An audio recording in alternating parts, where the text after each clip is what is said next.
And an older man who collapsed on the street was brought to the nearby hospital. The nurses found the address of a Marine on a wrinkled paper in his wallet. Thinking that the Marine was his son, the nurses called for him. When he arrived, the older man reached out his hand feebly.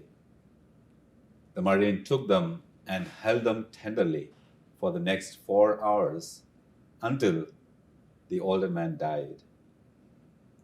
The Marine then asked the nurses, "Who was he?" Stunned by his question, the nurses inquired, "Is he not your father?" "No," said the Marine, "but I saw he needed a son, so I stayed on." The attitude of the Marine reflects the call of today's readings. The first reading calls the Israelites to love God because He helps the orphans and widows, and He loves foreigners and gives them food and clothes. So we too are called to help orphans and widows and give them food and clothes. Our disposition to love God and neighbor calls us to be cheerful givers, as Jesus demonstrates in today's gospel. He responds to a demand of the law related to paying the temple tax. Although he was not obligated to do so, he paid double the tax, showing us that we should do good even when not obligated.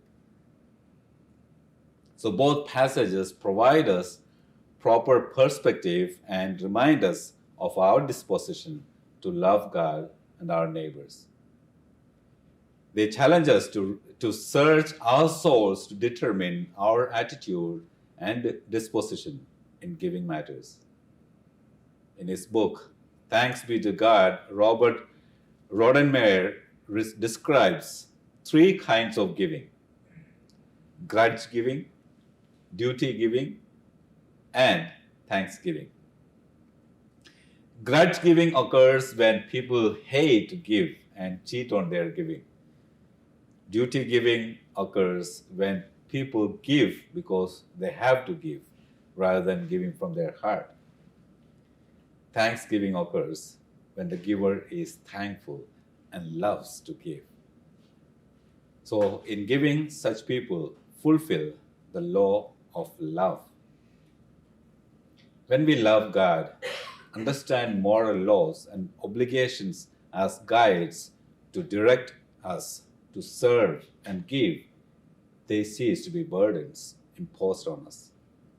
Instead, they become the sweet demands of love that we freely fulfill. How can we fulfill the demands of love in our families and our work and faith communities? Perhaps we need to be like the Marine who stayed on because he saw the need to be a son to the older man. In our families, there's someone waiting in our families, or someone waiting in the street corners for a little love. Can we be the generous giver that Jesus is asking us to be?